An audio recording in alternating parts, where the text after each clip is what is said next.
And that's what so many companies are not willing to do, is to invest in their employees, to teach them new skills. People talk about AI and they're afraid of that. It's like, well, if you keep your people on the edge of learning the newest skills and the skills they need, they'll always be needed and wanted. And I love what you said about leaders, because a manager is not, I don't think we need managers. I think we need leaders and coaches.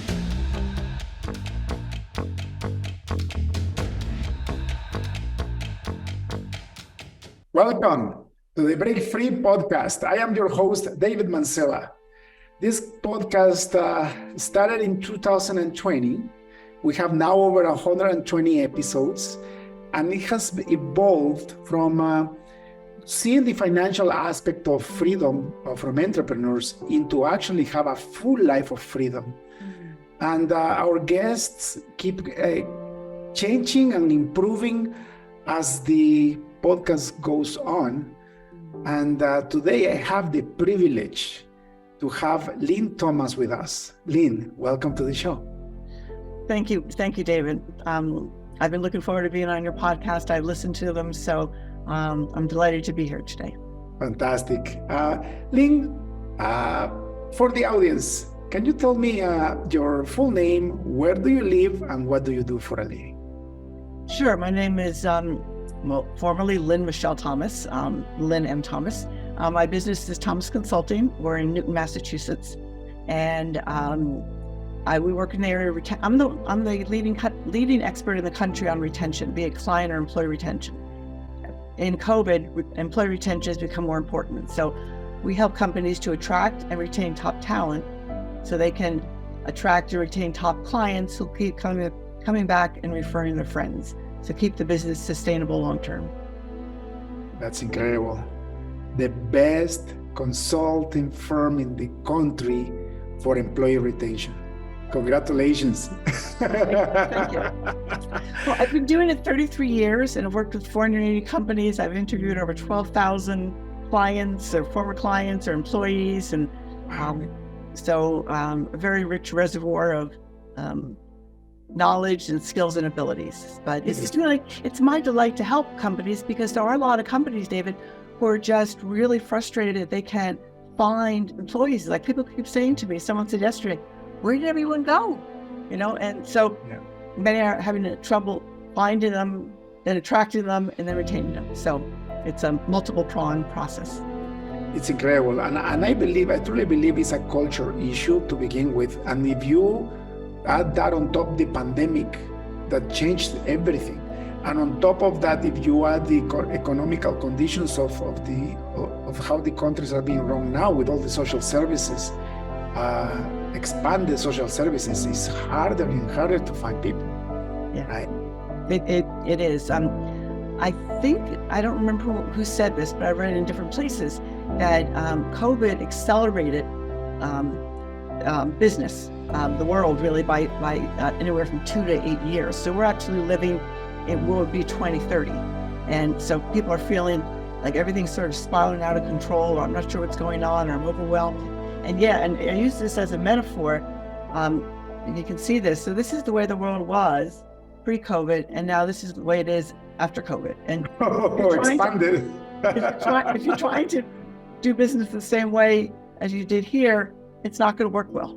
It's not going to work well. You need to change a lot. So I think it was Dan Sullivan who said that he thinks that COVID will wind up being as potent for the people now as the Great Depression was in World War II. So if you go from 1920s to 1950s, extremely different, transformative.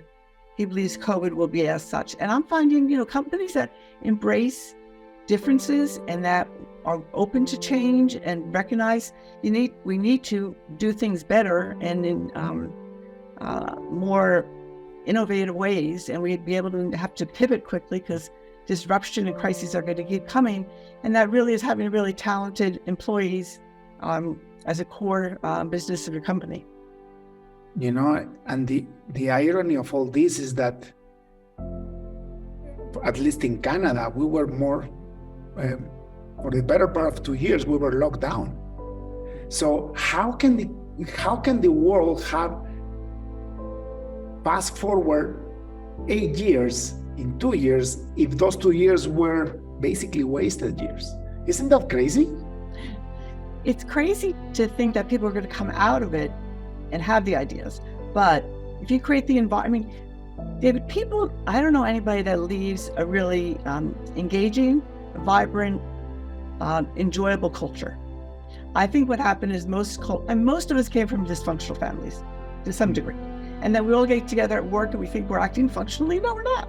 So we're just not. And I think it became more apparent as people got home, worked at home. First it was uncomfortable, and then it was like, wow, I don't have as much stress as I used to, because that person always doesn't come in and sit down and talk for 15 minutes and I can't stop him or her, or this person's a bully, or that person over there speaks so loudly on the phone I can't concentrate, and realizing I can be more effective at home. But then we're disconnected from the company.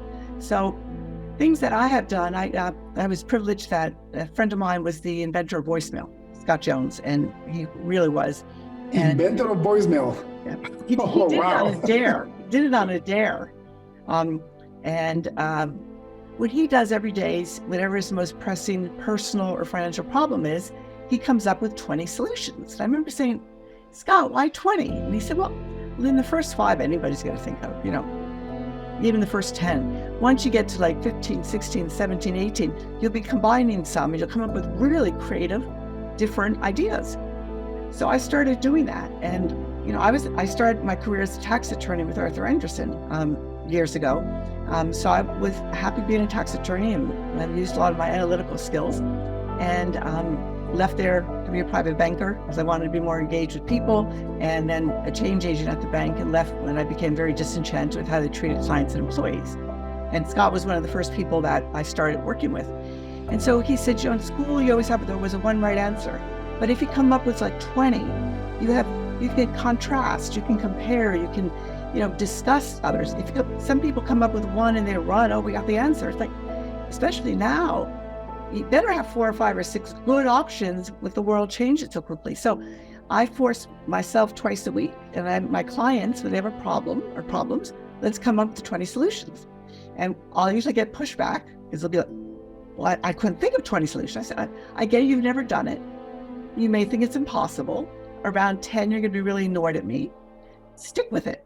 Push yourself to come up with 20 solutions. Sometimes I can come up with 50. Scott does 50 sometimes, And then that's where I found my creativity, and I found my passion of helping people discover their slice of genius they have inside them, or slices of genius, because I could have been a tax attorney my whole life, and that would have been okay, but I've tapped into other things I'm much more passionate about. And caring about employees, giving them development and skill training, upskilling, and all is really critical. And if you want to attract employees, especially the Gen Zs and millennials, who are the most coveted and maybe the most challenging to work with for some people, you have to give them a purpose and a meaning, and give them feedback regularly, and allow them to have a say in have a seat at the table.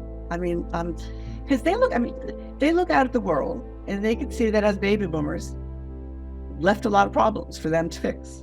And if they grew up and were aware of 9/11 and then the 2 wars, Afghanistan and Iraq, 2 wars, and then we had the Great Recession, and many of their family members or friends lost jobs or homes. And then you come and we have political unrest in many areas of the country and the world. And then we have COVID and Ukraine. They don't see the world as safe. They don't see the world as it's okay. When you and I grew up, it was safe. It was okay. We were secure. It's like, they don't have that reality. They know they have to fix the problems and they want to be part of the solution. So I think they're really easy to challenge. They're willing to change. And I think by just pushing people a little bit, it's like we only use 2% of our brain on an average day, 5% we're really pumping the ions, and Einstein, man of the century, used 12% of his brain. We're not even tapping into our potentials. It's like, I feel like there's this thing I'm labeling the great mismatch, that what employers want, employees are not meeting, and what employees want and need, employers are not meeting. And I'd like to be one of the people who can help people find the place where they can be and help companies find the people they need to really excel. You know, you have to be extraordinary and outstanding. You can't just be good or great any longer. That doesn't cut it in this global world. You've got to be outstanding. You've got to be extraordinary to really stand out and to make a difference. And so, you know, take off the limits for people, listen to them, run pilots, do think tanks, you know, bring experts from academia and have speakers in, sort of mix up everybody's world. You know, be willing to be uncomfortable. If people are not uncomfortable every day, they're not learning, you know? So I encourage people to at least do 2 things uncomfortable every day. So their world will change. They'll have more choices, more options. They'll meet different people from different backgrounds, and they'll have better solutions to their companies and their personal problems. You know, this whole employee retention thing for me was a huge wake-up call. I run a software consulting company. I've been in business. I've been blessed. I've been in business for 18 years. But I didn't really know how to be a leader. I didn't even know what culture was. I thought culture was a poster on a wall that had a few words just to make it look pretty, you know, that nobody remembered. Right. And I had to learn the hard way. When I was at my worst was in 2010, 2011, my employee retention was at 35, 40%. Wow.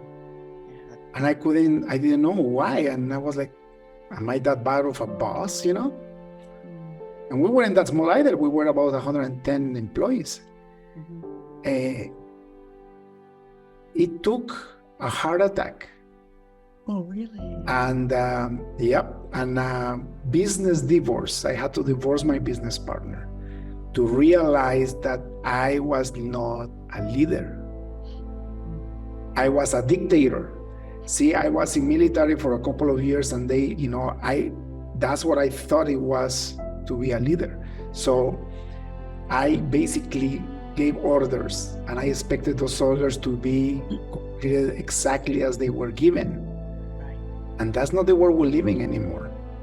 And it may work for the military because that's the training that they get, but not in the normal world. And so that, you know what I did? What? I humbled myself, because that's the one thing, right? Once you become a dictator, is because you get proud and you think that you know best.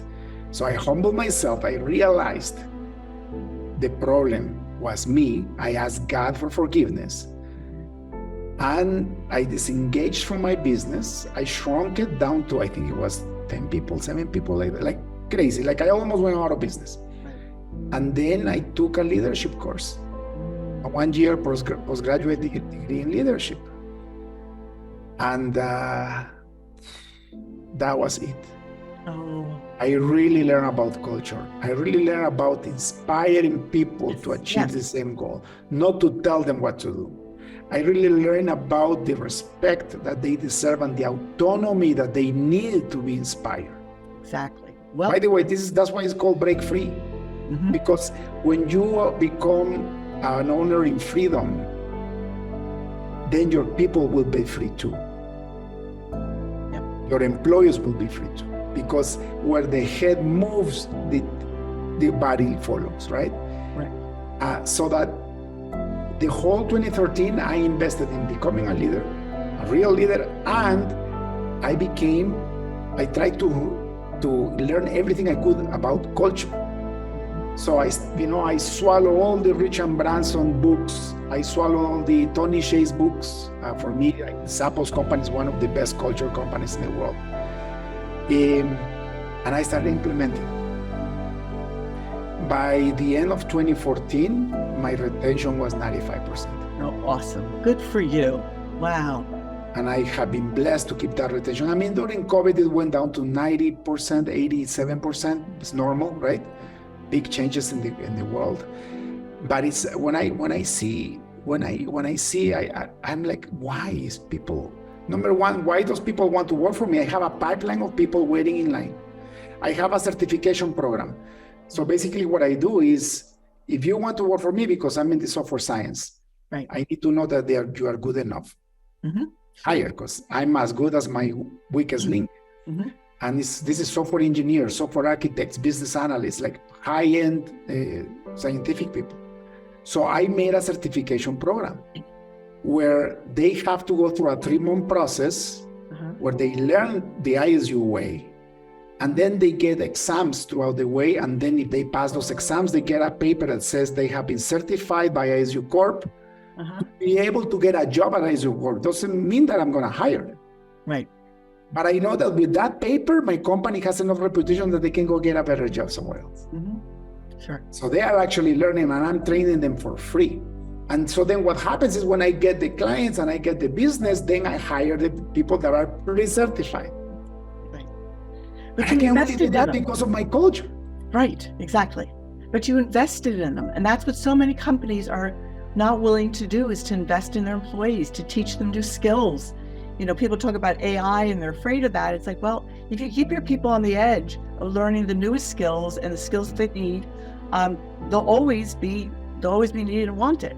And I love what you said about leaders, because a manager is not, I don't think we need managers. I think we need leaders and coaches and maybe mentors, but you can't really manage people. You know, how do you manage somebody? So, but to inspire is what leaders have to do. And if you can't inspire, you're not a leader. You know, it's just that simple. I mean, you have to be a visionary. You have to be able to see the future. But also what I say is, and you said something similar, is listening to your employees. If they say, David, you're heading towards a cliff, you have to listen to them, because they may see something you don't see as where you're going. That's why getting feedback and all that. But I love the idea of setting up your own certification program. And even if they leave, they will give you made a mark on them. You know, you invested in them, and even if they leave, people say, well, I don't want to train them, they may leave. It's like, yeah, but they're going to be a positive word of mouth advertising. Do you know how powerful that is? That is gold. And you know, I was with Arthur Anderson. One of the fondest memories I have is 2 weeks a year, we would be flown out all around the world out to St. Charles in Chicago, very close to Chicago. And I met people from all over the world at St. Charles and all Arthur Anderson. And also we were, anytime the laws changed, we weren't even able to go to our desk. We were ushered right down into training, because they didn't want us picking up the phone or anybody calling, say, well, what about the tax yesterday? How's that going to affect me? And it made me confident. I knew no matter what people said, what question a client had, I was on top of it. And that kind of confidence, that kind of knowing that you have the best, or you're well trained, is what I want all employees to have, because it brings out the best. You give your best because you know you have the best. You're not like, well, maybe I don't know what I'm saying, or doubts, or maybe the client knows more. So companies that invest in their employees by training them, developing them, coaches, mentors, whatever, it will fare the best in going forward with the disruptions and crises. But my hat's off to you. I've never heard anybody develop a certification program to decide if their prospective employees are qualified enough to work for you. Why not? Exactly. You know, we run on EOS, and we actually just had our EOS meeting before this call, and HR reported that they have 70 people pre-certified with their diplomas. We extend actually real ISU Corp diplomas with a golden seal, because it takes them time. I mean, they are giving us their time, and we're giving them our resources too. Right. And, you know, we actually monitor what happens. And of course, people are looking for jobs, right? Or they already have a job and they want to move their careers. The vast majority of those people, either we hire them or they go and get better jobs just because of the paper, right? It's beautiful. Everybody wins, right? Right. And those are, and when more people would take, I wouldn't want people to have to go through the heart attack and divorce that you had to maybe get away. Business divorce, not family. Business divorce. I still have my beautiful wife. But you know, that's a lot of pain to go through, and for a wake-up call. And so I just like to, you know, give a shout out to people who think, oh no, I could just run my business the way I did pre-COVID. It's not going to work. It may work in short term, but if you don't have what's called extreme humanism, and that comes from Tom Peters and He's the most highly paid consultant in the country. He said, now's the time for extreme humanism. And if your employees don't come first, you're not going to win short-term or long-term. So But you know what's funny about getting employees come first? What you just said is brilliant. But it's funny because as a business owner, it's actually to your best advantage to have your employees first. Absolutely. The way that I had it was backwards. My clients were always first. And my employees were soldiers that needed to do whatever my clients wanted. When you do that, you have this engagement so that your employees are going to treat poorly your clients. But if you have your employers as your number one priority, they're going to feel appreciated, they're going to feel blessed, and they are going to do the best they can to serve their clients because they love their job. Exactly. It just works backwards. Yes. Right? Well, for me, I was very fortunate. I grew up with a dad who loved his job, and when he was an entrepreneur, he started his own business, and he loved his employees too. And I just thought that was the norm, and when a friend of mine said that her father wasn't happy, I just said, why didn't you go get another job? Being quite naive and not really knowing that. And, I grew up with the idea that work is fun. My father would take us into work sometimes on Saturday, and he was the first person to put architectural outdoor lighting together with architecture, and not just have it be functional, but also have it be beautiful. And so he worked with architects. And he only had a college education. He's the only one, a Greek immigrant family, one 60 to have a high school education, so no college.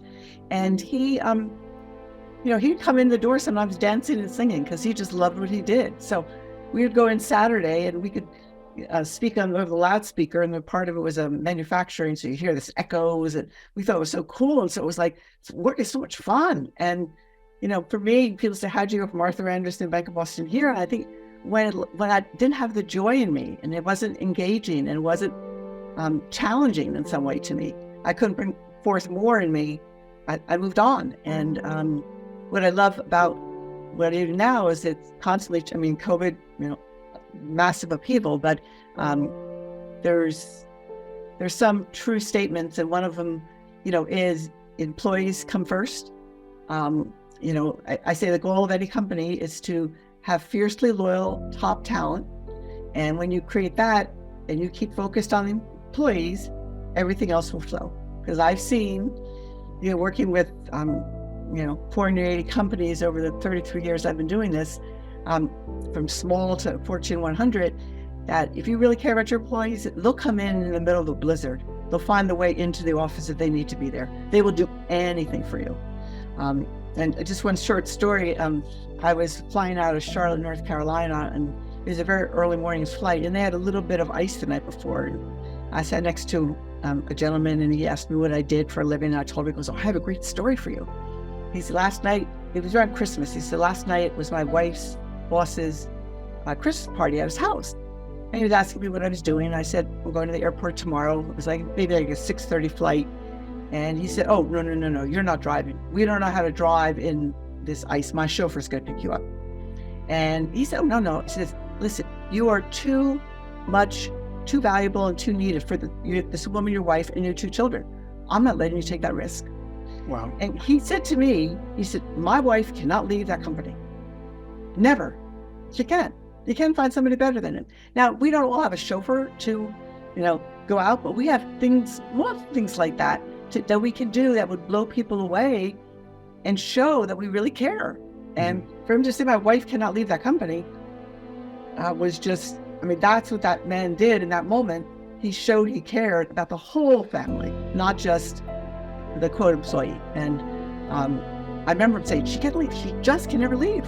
That's it, period. And he was obviously moved. And so people say, well, what do I have to do? It's like little things, it's like maybe, someone's not well, send over a meal for the family, have a meal delivered, or there's lots of things you can do. You could help hire, I know some people have hired nannies for people when they've been sick and on their own budget. If you really love employees, you'd be surprised what some employers will do. But yeah, you have to talk to your employees, ask them what they need, and please do stay interviews. people do exit interviews. It's too late when they're exiting to keep them. So every quarter, The interview. yeah, It's beautiful. 5 minutes. Why are you staying here? Or why haven't you left? What do you like? How can we be better? What do we do really well? How can we make that better? What's in our way? And just get feedback that most of us never ask for. So just that tip alone is worth this podcast. Thank you. That's something that I'm going to implement. We don't do that. That's amazing. Stay interviews. Beautiful. Yes. My pleasure, David. Absolutely. When you said go the extra mile for your employees, when I started doing this thing, I didn't know much and it wasn't genuine. So I tried to put programs in place just to make sure people didn't leave, but it's crazy how emotions go through regardless. I have people in 9 countries. Oh, wow. So I have people from Canada all the way down to Patagonia, like the whole American continent, plus I have a couple of European countries and Philippines. And people felt that was not genuine. And so I started doing some soul searching and I realized, no, I'm doing this for the money. I'm not doing this to actually, I need to actually care for the people. Like it has to be unconditional love based. I went back, right? And so my faith is Christianity. So I went back to Jesus and said, Jesus, please forgive me. You tell me that the second biggest commandment is to love my neighbor as I love myself. And I'm not doing that. I'm being selfish. So then I changed. And I'm saying this because the leader of the company, the top leader, is the one that moves the head and the body follows, right? So after we actually changed and started giving unconditionally, really helping out when people were in need, stretching out a hand, everything started changing because the emotion was the right emotion too. And it doesn't matter if they work 4,000 miles away from you, right? Yeah. And you know what happened too after that? Like we've been for over 10 years. My team started helping each other unconditionally. Like if somebody had a broken car, somebody else will pick them up. If somebody was in the hospital, another coworker will bring a meal to their house or take care of their kids. And I'm like, this is incredible because it actually becomes contagious. You create a community. And in communities, we take care, like a village, we take care of each other. Yeah. When I talk to the people that work with me, I tell them my ISU family, right? My company name is ISU Corp, and my employees are not my employees, they are my family, and I actually mean that, Yeah. And so it has to be genuine, right? Yeah, I think we can always pick up when someone's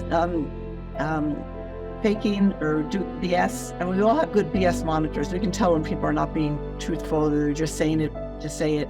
And so I say, tell your employees they matter, but only say that if you really mean it. Because if you don't, you lose more respect for saying it for some other purposes than really meaning it. But many employees, when I would interview former employees, I'd say, why'd you leave? They go, well, I wasn't that important. I'd say, well, you're one of the top employees. They go, really? I never knew that. No one told me that. And I'll tell you, years ago with top clients, former clients, one client was like 40% of this one insurance agency's earnings, and they wound up leaving. And I said, well, you were definitely their top client. They go, really? We were with them for 30 years. They never told us that. It's like, please tell your employees, tell your clients they're important. They matter. You care about them if it's all genuine. And humble yourself because they all have insights for all of us to see that we don't see just because we all have different eyes and different perspectives. So the more perspectives any company owner can see, the better decisions they can make, and so everybody can win. For sure. So, Lynn, it's incredible. Your knowledge is incredible. The wealth of knowledge that you have is amazing. How did you get into this? Let's look back 33 years ago. What you said you were a tax attorney? Yeah, it's a tax attorney with Arthur Andersen, which is one of the quote big 8 back into the 80s, and I liked it. I really liked it. I liked creating new law. That was what I liked more than just being a cog in a machine. But I looked around and it's like, it's going to take 4 to 5 years before I become a partner. And that's when I interact with clients. I'm a people person. And, I said, okay, well, in private, there was somebody, I went to Wesleyan undergraduate in Connecticut, and I was at an alumni meeting and somebody said, there's private banking in Bank of Boston. They need somebody like you because they have a lot of really complex clients, and with taxes changing so much, you could really help.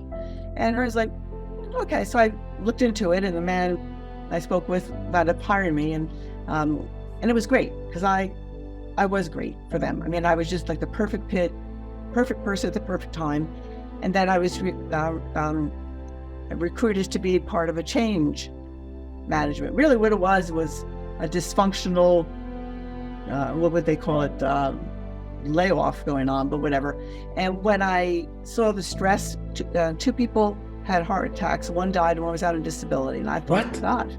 Because of the layoffs? No, because of the way they were approaching having them change, which they hadn't changed in 44 years. Wow. They all of a sudden wanted to do this change. So I think, right, I go out and find a company that would come in for $500 and train 1,800 people on how to deal with stress. And I went to the head of the program and he said, no. And I said, no, really, $500 for everybody. And he said, no. I said, I'll pay for it. He said, no. And I turned around and like the hairs on the back of my neck stood up, and I resigned the next day. I was like, I don't want to work with an organization that's so that indifferent. They don't care if they die, disability. I mean, come on. And I'm glad actually he was honest, because he could have BS'd me and said, well, let me think about it. And I would have believed him, and I would have stayed there longer. But at least he was honest. At least he was honest. At least he was honest, and he did, and they didn't care, and it wasn't well done. So I went out on my own, and I decided, well, I'll find out.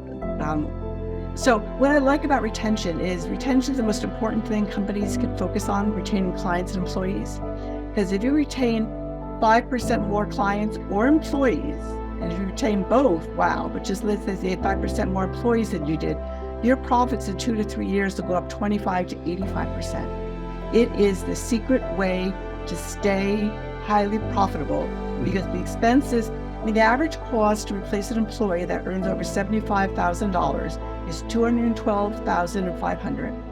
And if the C-suite, it's $500,000 to $2.5 million. So these are startling numbers, and companies don't, there's not this place where they look at acquisition costs are here and turnover costs are all sort of all over the financial statement. So they really don't know what it costs them. I say, well, how much does it cost you to replace an employee? It varies. Look at me a number. Well, I really can't. So they really don't know. And if you don't know and you're not measuring it, you don't really run that. So when I start having them measuring and they start seeing that it's coming right out of their pockets, if you have to pay $1 million to get a new the C-suite person in, and 25 to 30% of new employees don't last more than 6 months, it could be years before you replace an important employee. Like, don't let them leave. It's not an option for a top employee to leave. Not an option. Do almost whatever you can legally to keep them. It's crazy. I hope the business owners that are listening to this are getting it, right? In the last 2-3 months, I've been going deep into the Bible to get wisdom. And one of the passages that comes to my mind all the time, it says, because of lack of knowledge, my people die. Think about that. If they don't know how much they are costing them to have somebody resign, they are shooting themselves in the foot. Eventually, they could actually go out of business with those numbers, right?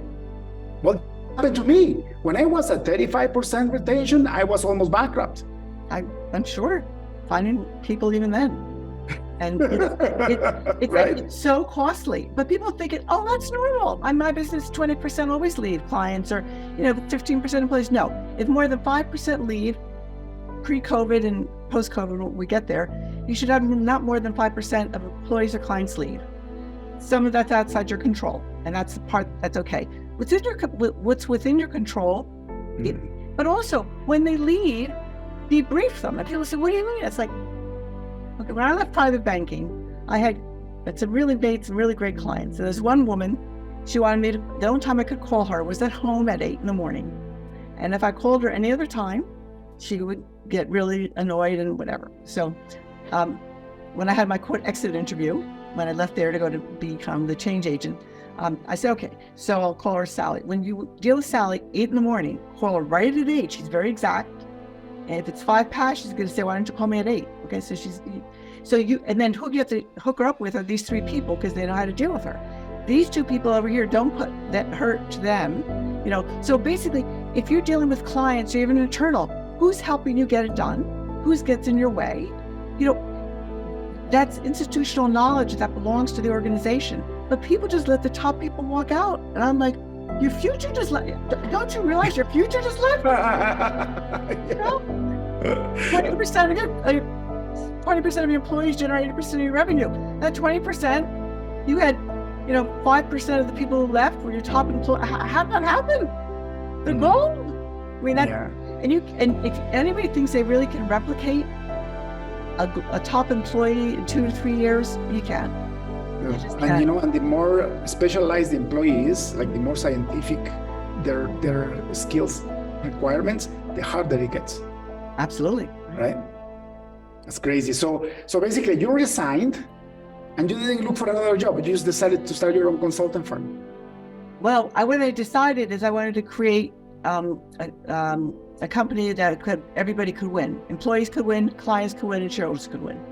And so I went to MIT Sloan Business School here in Cambridge, and I spent 3 weeks reading what was hot, what was good, blah, blah, blah, blah, blah. And I came across the article in Harvard Business Review, Service Zero Defects Comes to Service, which was from Frederick Reichheld, who's like a grandfather of retention. But he hasn't stayed just with retention. He's done other things. So I read that, and I liked it because I'm always a tax attorney. I always want the bottom line to go up. I'm always wanting to get more. I'm always wanting to come in under budget. I'm constantly thinking much more like the owner. So the fact that I could predict what the retention rate would be, and that's how we give 100 to 300% return on investment guarantee to clients within a year, refund their money, because I know what changes or improvements with the bottom line. So I wanted to be sure it's something I could measure, because if it's not measured, no one's going to know. You cannot manage it. Yeah. And so I looked for things that could be measured, things that I could understand, like the financial statements. And I had ways of predicting retention. And I remember with one hotel, the CFO did a PIS, and he said, "Okay, what do you have?" And I said, 94.6. He goes, 94. He goes, "That's the number I have too." And I said, "How'd you get that?" And I told him, he goes, "Wow, that's impressive." And I said, "Well, it's like, I'm a tax attorney. Come on, I know how to do these things." It's like, so anyway, so that's the extra thing I bring that other people don't. And I have a lot of the soft skills. I mean, some of the things, I have a lot of personal growth in my life. And one event, my younger sister was murdered 30 years ago by her husband, who's not sorry to hear that. Thank you. And he's not been held accountable. And that and still something I work on with the police. But that just flattened me, for a period of time. And I had to learn myself how to dig deep to find that it was okay that I went on, didn't feel guilty. Like, she was younger, so she was the person I adored and loved the most in the world. So it was like my confidant, my sister, my soul. It was just that. But I had to find a way to live and to live joyfully, because she's a very joyful person. And she was sort of my source of joy. So I had to find that out myself, and I had to dig deep. And I went through lots of levels of therapy and workshops and whatever. And clients have said to me, "How come every time I have a problem, you always have a solution?" I said, "Well, I run into a lot of your problems in my life in different ways. They come in different shapes and forms, but it's usually about doing something new and different, uncomfortable, and making that your new norm." And anger, dysfunction, it happens at offices, people don't speak up, bullying, all that is just about, like one company is one story at this investment company. Their employees were leaving, so that was the problem. So I come in and I interview, I think 43 employees. So I interview everybody, and what I find out is the managers put down the other managers, and employees can hear that, and they lose respect, obviously, for it. The owner of the company is second generation. His father was brilliant, and so they could have a lot of dysfunction and still make a lot of money. And so I went in and I worked with them for I think it was about a year and a half until we got the core issue of the problem. And it was the most senior employee, and she was clever.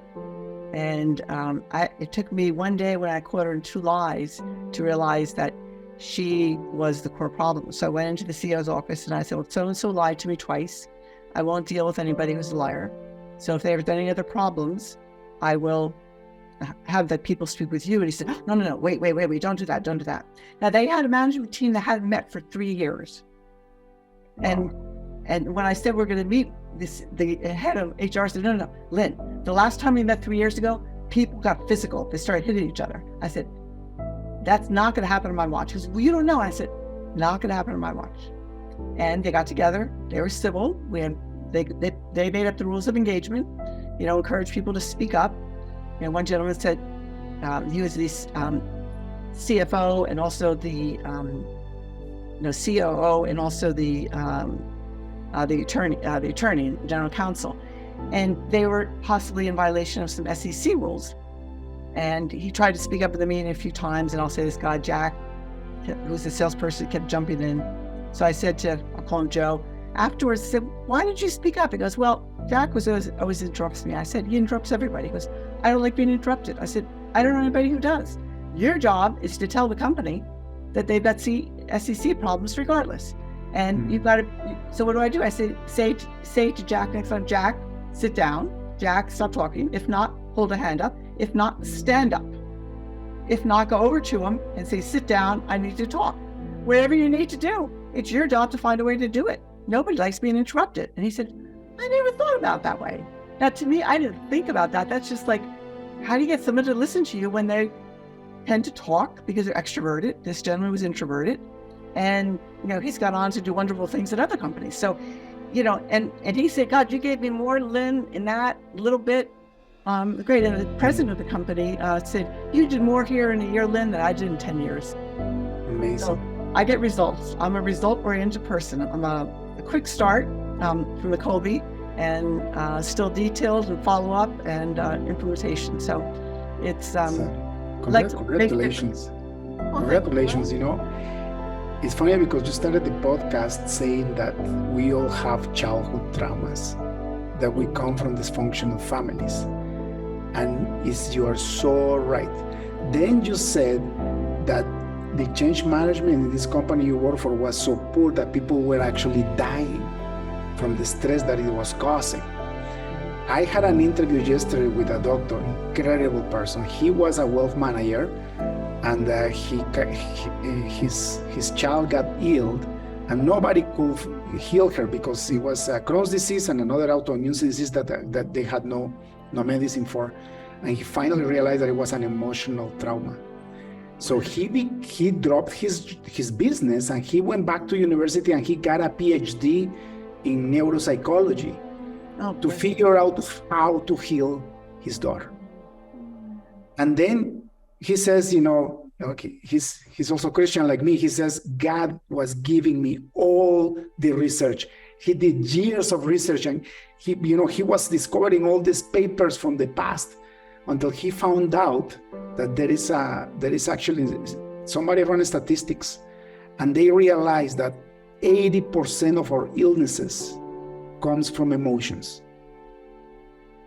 And all those illnesses attack the immune system.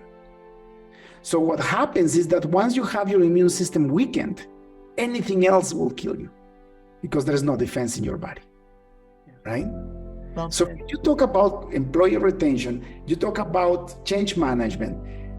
This is it. It's all about mental health at the end of the day, and how to treat people with respect and unconditional love, and really love your neighbor as you love yourself, isn't it? But you have to know that you have to know the root cause, because if you don't, you're only fixing the symptoms, right? Yeah, and most businesses, I would say, do go after symptoms. They'll say, oh, sales are down. And I'll say, why? They say, well, they're just not selling enough. And I said, okay, why else? Well, they're not selling enough. I said, well, I can think of, do you have the right people? Have they had the right training? Are the right products? Are they giving them the marketing materials? Are they going to the right prospects? Oh yeah, well, that's fine. well, how do you know? Well, so, and they want quick. What I've realized is one root cause, because I dig to the root cause. So if someone says, X is a problem, I'll say, well, how do you know that? And then how do you know that? And after I say 5 times, tell me more, I'll get to the behavior or the root cause. And that gives 20 symptoms. So if you deal with symptoms, you deal with symptoms the rest of your life if you don't get to the root cause. But you have to be willing to dig deep and to ask the painful questions, have uncomfortable conversations or difficult ones. What I've learned is everybody has a difficult conversation in their life they're avoiding. Just have it. Just, if it's at work, at home, or whatever. And figure out what you need to do to remedy it. And I think mental health, the ability for companies to say mental health and mental wellness is huge. And it's been direly needed. I think a lot of the problems we have, especially with the mass shooters, in my opinion, is a lot of mental health. But that's a whole nother section. But I also think when you lock down people for a long period of time, it's sort of like they come up in, with more energy, out of place or whatever. So I think conversations, connections, you have a very connected group of people who, as you said, want to help each other out. Very few companies does that happen, and especially when you say there are many companies, 9 different countries. It's like, it's pretty amazing. Thank you. It really is. You achieve something that people would say would be impossible to do. But it is, I think it's easier to do than people think. What's the hard part is to realize that, number one, you have a problem, to realize that you don't know how to do things, that you need to find the right person like you, Lynn, right?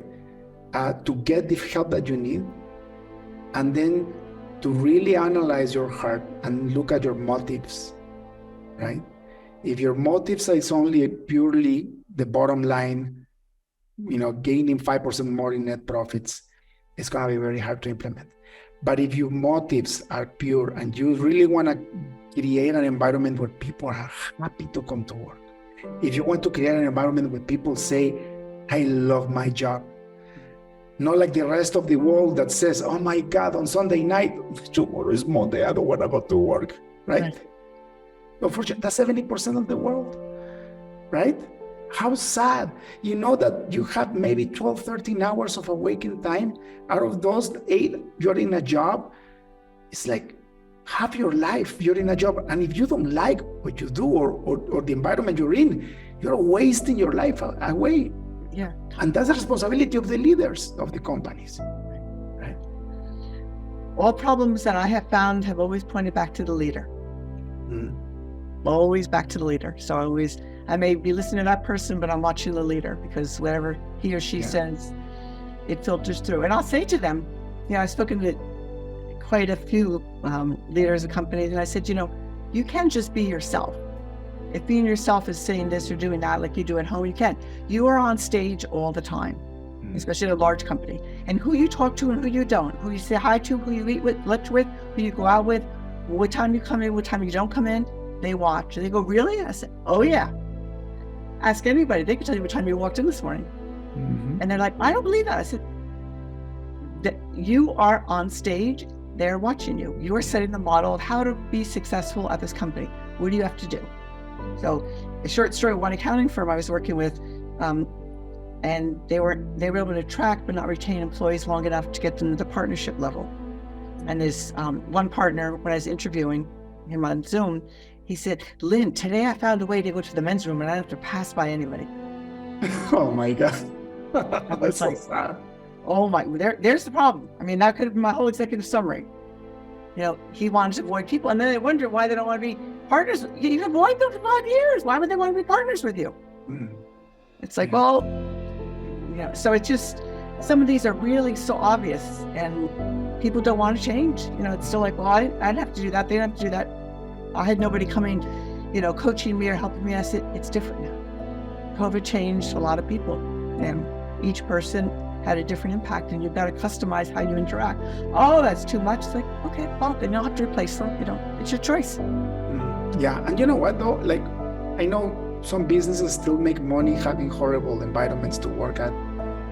But I tell you one thing, as a business owner, and our fellow business owners that are listening, there is no worse failure than being financially independent and having a hole in your heart. The money part for any person, I believe, is maybe 10 to 15% of their total freedom. The rest is done by people with people. You know, when you have a higher purpose in life, then you're fulfilled.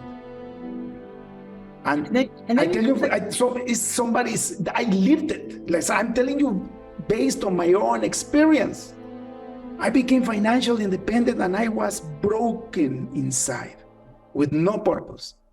Right. And that's a lot, I think, with some happening with a lot of, just hearing yesterday that now that things are settled a little bit, CEOs are starting to leave companies. They didn't want to leave before. And a lot of them are just burnt out, and if their heart wasn't in it, if they weren't given the freedom if they weren't the CEO, but in the C-suite.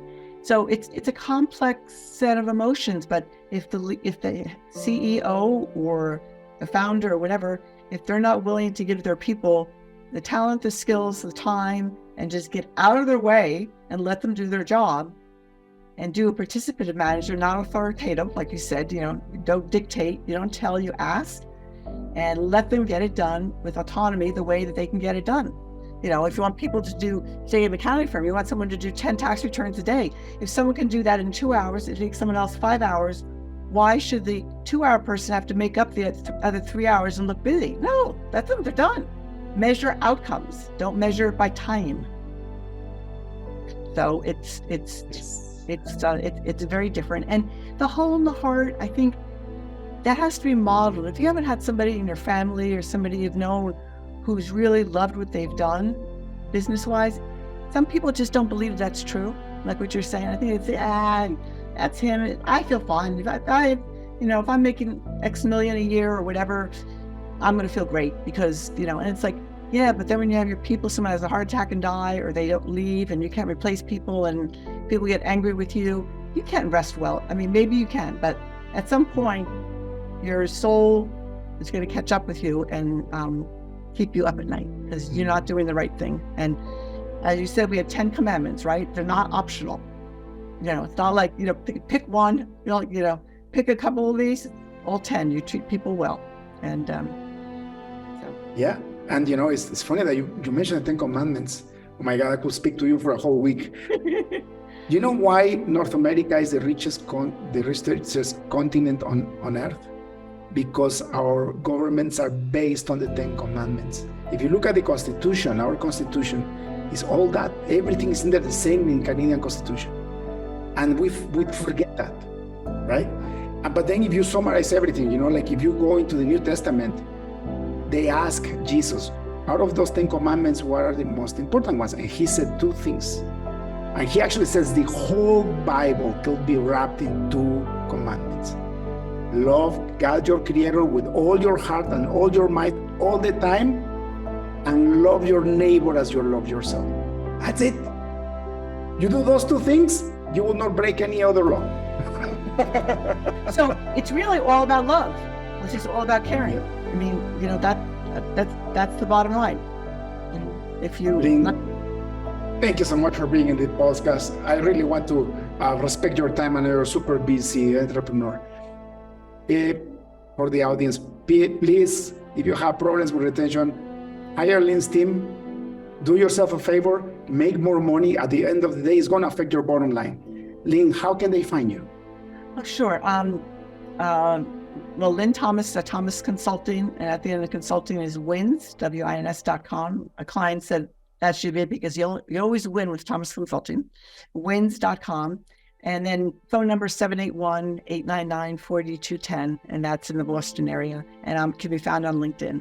And also to just do a speaking engagement. I'm delighted to speak at associations or meetings and just create awareness of what's possible to do, because I know a lot of people don't know what's possible. So beautiful. Lynn, one last question before we finish the podcast. If you had access to a billboard in front of the busiest highway on earth, what would you write in it?